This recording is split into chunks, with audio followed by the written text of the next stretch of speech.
What's going on, guys? Welcome to Rants Red Talk, where we discuss all the topics you send through to me on Twitter. Sponsored by the OneFootball app. You already know what to do. Scroll down into the description for all your up-to-date football news. Click the link and download the app. All right. Also, what I want you guys to do for me, because you lot always have my back. We're just launching a white collar boxing company, Future Boxing. It's Rants and Bants and Future Boxing. We're going to be putting on loads of white collar events. We want it to be more than just boxing show. We've just been sanctioned as well by the Professional Boxing Association. So we'll be able to put on pro fights eventually. Like, where we're looking to take this year is to like another level. And anything I do and I'm involved in, I want to do it to the top to the top level, guys. So like, we want it to be entertainment, not just boxing. We can put on pro fights now, semi-pro fights, amateur fights, and also white collar fights. So the dream for this is to become like one of the biggest, do you know what I mean, in the country, and we can do it with the platform that I've already built. There's no reason why we can't do it, man. Like, so I'm excited. I'm going to be fighting on a few of the cards. I'm fighting on the March card. And yeah, I want you guys to go down into my description also and follow Future Boxing on Instagram. We want to grow that Instagram page. I want it to be one of the biggest out there. Already it's on about 4,000 followers or something like that on Instagram. I'm trying to get to that 10k swipe up ASAP. So everyone that follows me and supports me, keep an eye on what we're going to be doing there. Come down to one of the events. We're going to be putting on fights probably every other month, hopefully. And also my fight, that bum pulled out. He's talking rubbish. So I'll be fighting someone else. They're probably going to match me up with someone from one of the boxing gyms. So you're going to see a good level fight. For me, I just want to fight. I enjoy fighting, so I'm fighting again regardless. This guy's giving it all mouth. Man, I like to call him Zordon now, innit? Because he's just a floating head.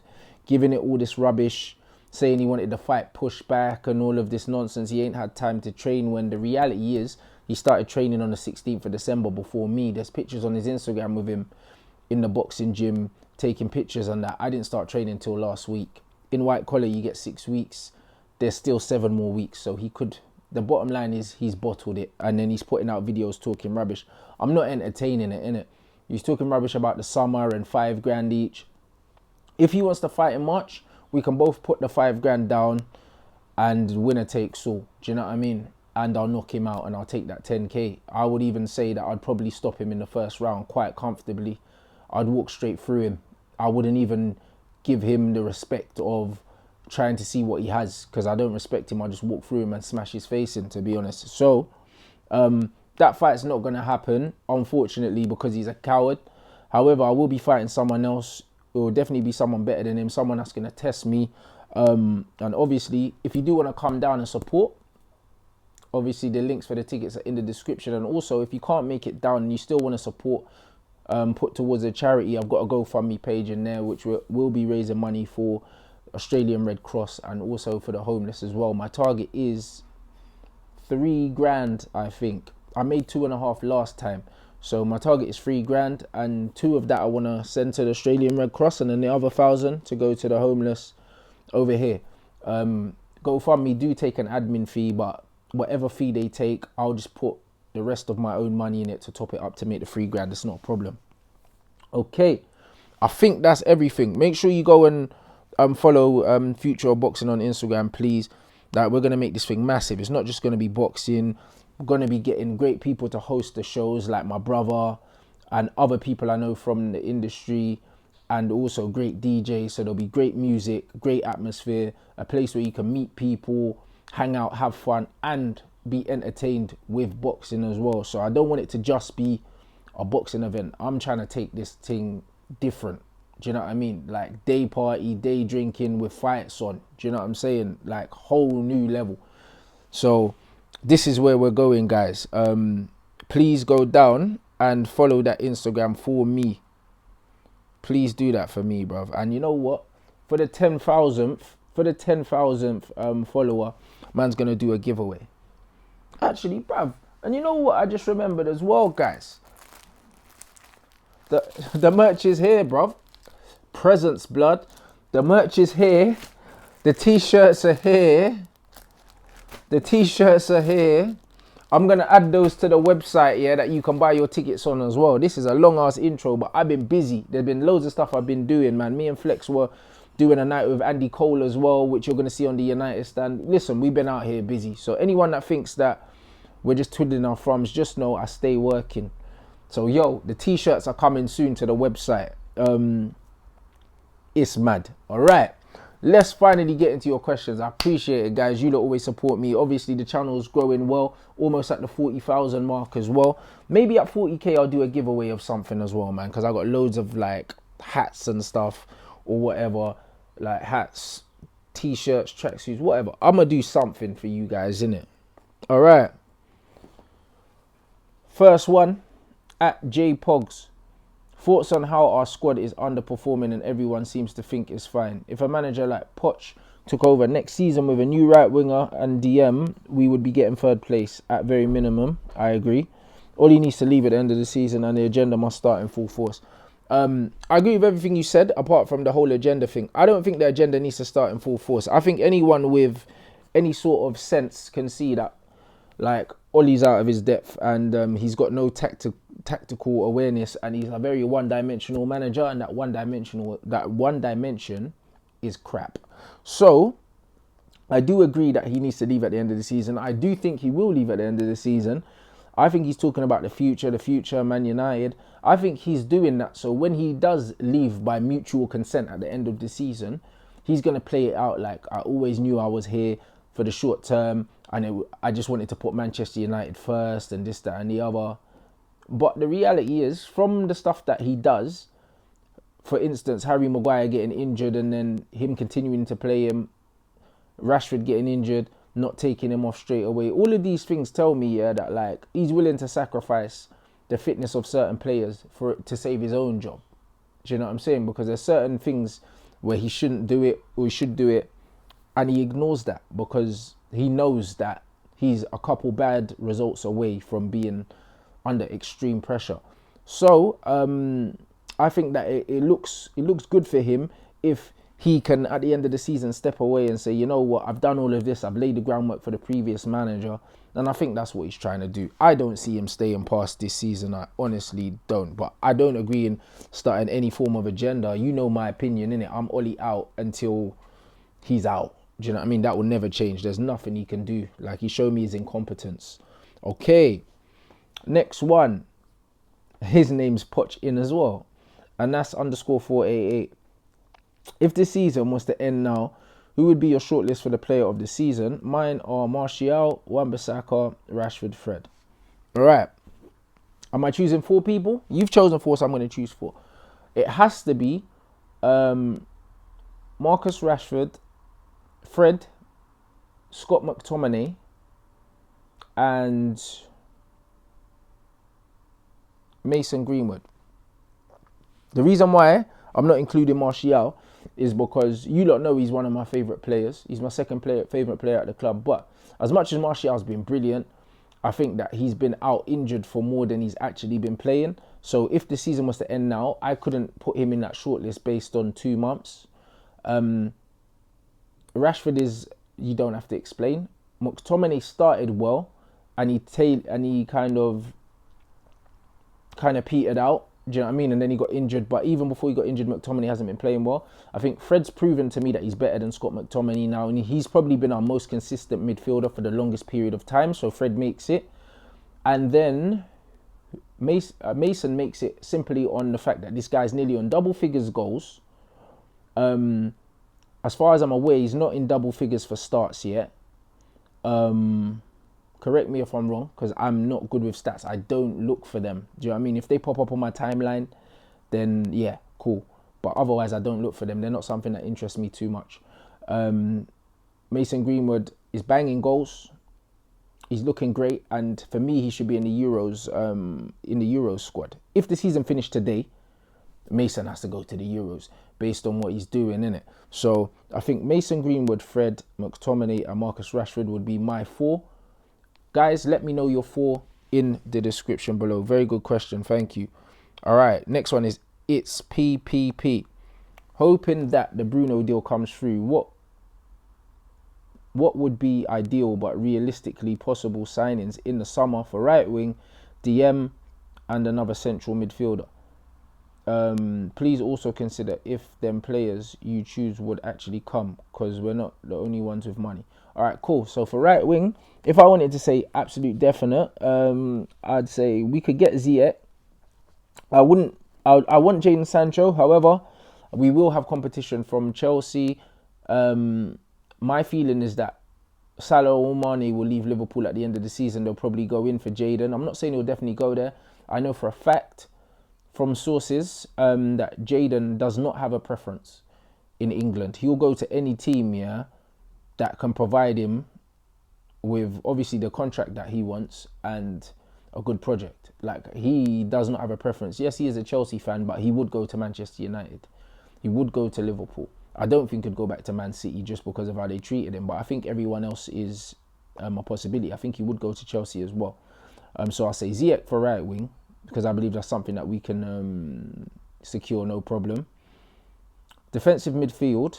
When people say defensive midfield, there's a difference between a deep lying midfielder and a defensive midfielder. Like, for instance, like Pirlo, Michael Carrick, these men are deep lying midfielders. Do you know what I'm saying? But I wouldn't really, they're not ball winning midfielders. So if we're talking about a ball winning DM, then you have to look at, I'd look at someone like Wilfred Ndidi. If we're looking for someone that plays deep, that can pass the ball, which is what we should be looking at, I'm looking at Neves. And then central midfield, I don't know, if we don't get Samare now, I like all of his attributes. I think if we were, for instance, to get Samare and Bruno, then in the summer, if we only got one defensive midfielder, a right winger, and that was it, I still think that that's enough to get third with the right manager. Let me know what you guys think of that. So your right winger, your defensive midfielder, your central midfielder, realistic players that would come to us. Don't just throw names out there, do you know what I mean, that you seen on Championship Manager or something like that. Like, this is not what we're doing now, guys, okay? All right. Next question is from Jack Pearson. Mr. Mac's son, do you think we have a leadership mentality issue at United? De Gea being stripped of the captaincy, then given to Maguire after only a few months at the club. The only world-class players are De Gea and Pogba. Arguably, Pogba is the only player with elite mentality. I agree. What I would say is, yeah, De Gea was stripped because he spoke out against Oli, and I think that it shows a bit of insecurity from Oli's part in it. He's tried to make an example of David De Gea. Maguire, for me, is not a leader, innit? Like, Maguire is obviously, he's big, he's commanding, like, in the air to a certain extent, but when I look at him play, I don't necessarily see him as super vocal like a Roy Keane or an Nemanja Vidic. I think that his authority comes more with his stature and the way he plays the game and how he leads by example as opposed to leads vocally.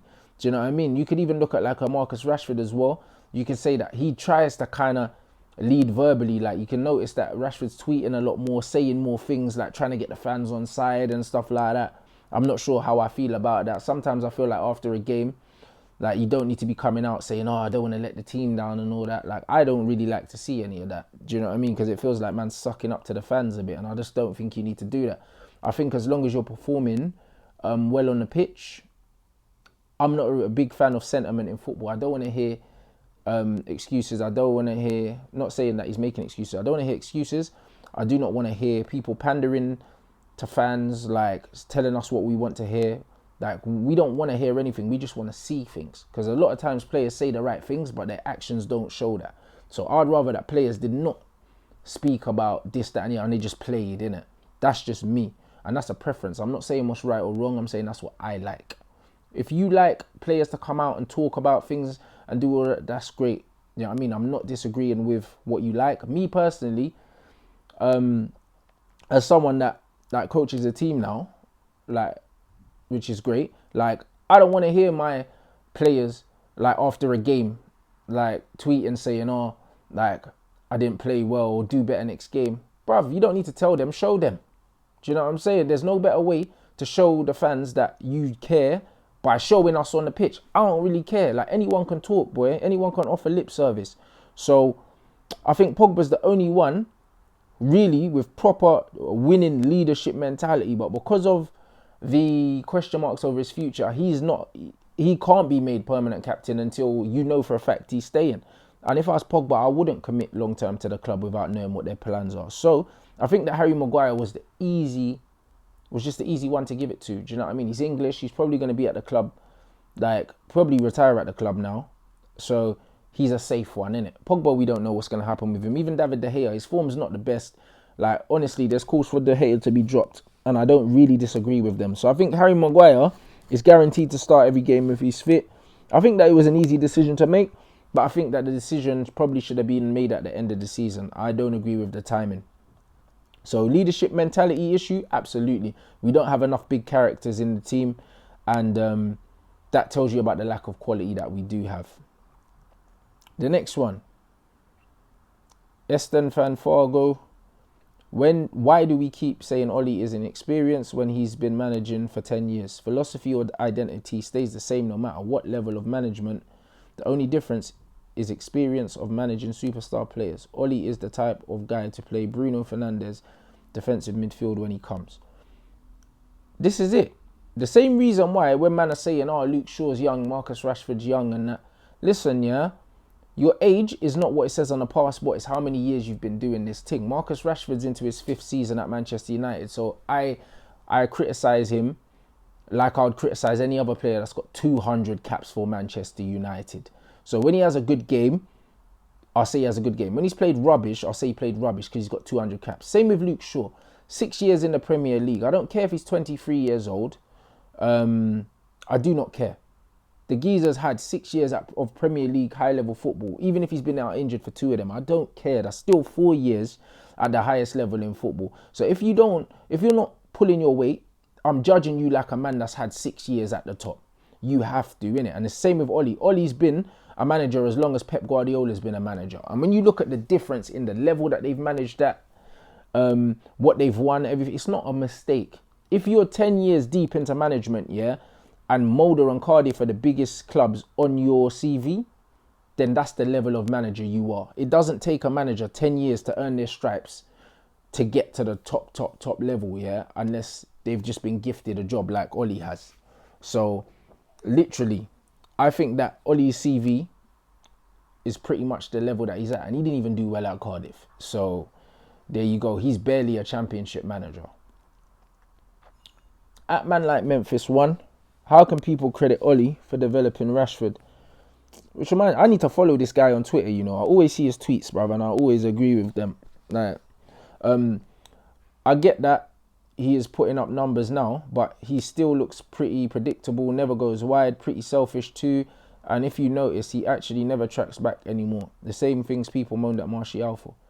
Yeah, absolutely, guys. But the thing is, yeah, people don't watch football, innit? They're looking at Rashford's numbers, yeah, now, and they're like, oh yeah, Rashford's scoring more goals than Martial, and he's playing out wide and that. Rashford is playing like a striker, but just from the wing, innit? Because on the wing you get more space. When Rashford cuts inside from the left, he always shoots, he doesn't pass, which is why Martial gets less goals, because he only gets goals from balls that are crossed from the right, because when the balls are down the left, Rashford cuts in and shoots. This is not a criticism of Rashford either. It's not. The same with Cristiano Ronaldo. I told people, as soon as Ronaldo's goals went up, his all-around game dropped down. Rashford at the moment, yeah, if he's not scoring goals,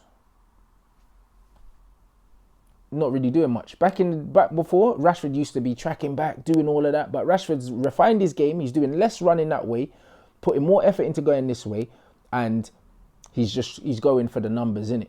It's very similar to what Ronaldo did when he switched his game up and it was just about numbers. On paper, Rashford's numbers are going up and it looks brilliant, but his all-round game has deteriorated massively. And that's not a criticism, because I'm okay. I'm okay with him not tracking back and doing those things, because I believe that in a team that's good enough, Rashford should be able to play like that. I don't like seeing my wide players back there. Do you know what I mean? That's what we got defenders for. That's why you've got two holding players, so one can step across and screen. I don't want to see Rashford by the corner flag winning tackles. I don't want to see him there. I didn't want to see Martial there either, but people criticise Martial for not doing that. But now Rashford's not doing that. No one seems to care. So, of course, there's a bit of preferential treatment going on there, but who cares? But the facts are, you're completely right. Rashford's overall game has deteriorated massively. It's a numbers game now. I don't want to say people have made stat padding like a negative thing, but yeah, he's stat padding now. You know what I mean? And that's okay. And that's okay. I have no problem with that. But the same way Rashford's all-round game is deteriorating and he's scoring more goals, Martial's all-round game is improving massively and he's scoring less goals. And he's playing more like a Karim Benzema now, holding it up in the false nine role, linking play, getting assists, way more than he was doing before, but he's scoring less goals. But he's still scoring more goals than Bobby Firmino, who is a favourite of mine, who holds the ball and links the play well, but doesn't get enough goals. And Martial's getting a nice blend of making goals and scoring goals. So it's great to see the way these two have adapted their game. And it's only good news for United, because we've got two very good players at the moment. I can't even see this guy's app because his name is too long. But it says, with the club in the current state, in brackets it says rotten across the board, buying Bruno is like using a plaster on a gunshot wound. Bruno alone will not save the season and may even exacerbate the issues. Discuss. All right. I have to agree with you, bro. And I did say on Flicks and Rant show that I'm worried, because we could buy Bruno and a lot of people going to seem to think that our fortunes are just going to change when Bruno comes in. Then you're dumping a very good player that's come from playing in a system, playing a certain style of football, into a team with no philosophy, no system, no style of play. And he could just drown in a sea of nothingness if we don't sort our stuff out. Look how long it took Fred to adapt to a team that didn't have any confidence, didn't have a style of play. And there is very much a danger of Bruno coming in, people expecting him to hit the ground running, all of a sudden just start getting assists and goals, and it doesn't happen. There's every possibility of that, absolutely. So I do agree with what you're saying, but it could go either way. It could be a catalyst and everyone says, rah, we've got a top player, we need to step our game up. So it could have that effect. But if I was a betting man, I'd probably say, yeah, that we're not going to see the true value of Bruno Fernandes until next season. Let me know what you think about those and all the previous guys. We got one more, and it's from Charlie Adam Dutton. It says, why do you think youth players like Gomez, Chong and Garner aren't getting game time that Oli promised in them press conferences? Well, firstly, I think that Chong's not getting the game time because he's not good. Garner's not getting the game time because Oli doesn't trust him fully. And I can understand why Oli doesn't trust him fully, because Oli doesn't have a system, like I'm saying. When you have a system, it's easy to swap players in and out seamlessly. Because we don't have a system, we're very much reliable on the players that play to dictate what level we play at. And I think that would be very unfair to throw Garner into a team that isn't settled in it, because he's not established. And with Angel, again, because we don't have a proper system and that, Oli ain't got the bottle to play Angel. For me, Angel's ready. He's good enough. And him or Juan Mata should probably be playing in that 10. Andreas Pereira's rubbish in there. As much as I don't like him on the right wing, like, it's him or Daniel James on the right side I would play. And I'm trying to see Mata or Angel in the 10. So for me, I just don't understand. I think that Ollie's promised all of these things. Like I said, Ollie says he plays youth, but he doesn't really. Do you know what I mean? Greenwood should be starting, but Greenwood don't really start that much. Williams plays, but that's because Luke Shaw's unfit and before he was injured. And Ashley Young was injured. Do you know what I mean? So it's one of them things where, it's a hard one, man.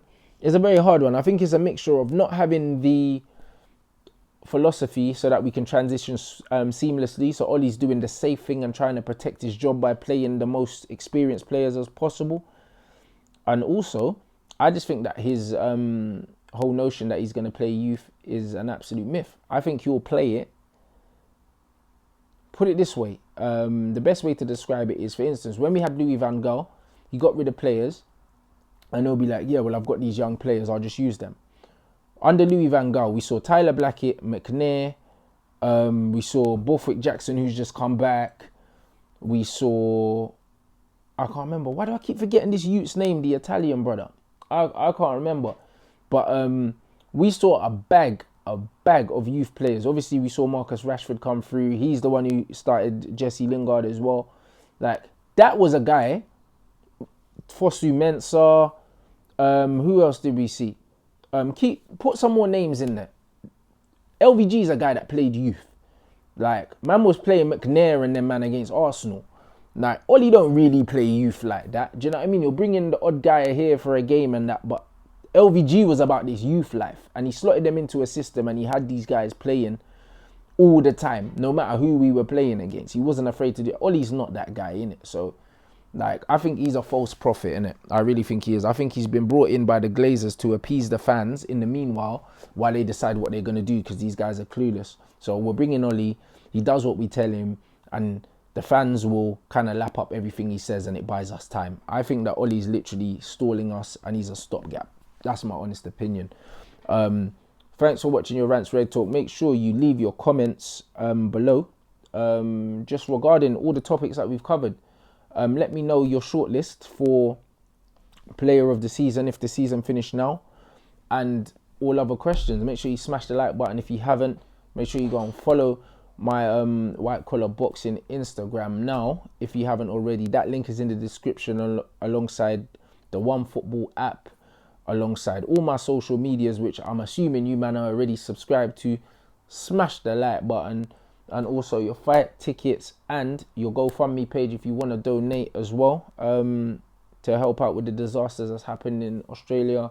You're more than welcome to do so. I appreciate you guys as always. You already know what it is. And yo, I'm gonna catch you in a bit. We got another Total Football coming, and then obviously you've got your match review, Merseyside. The Merseyside boys are in town, so yeah, we're gonna see, or should I say, we're in their town. Either way, it's peak.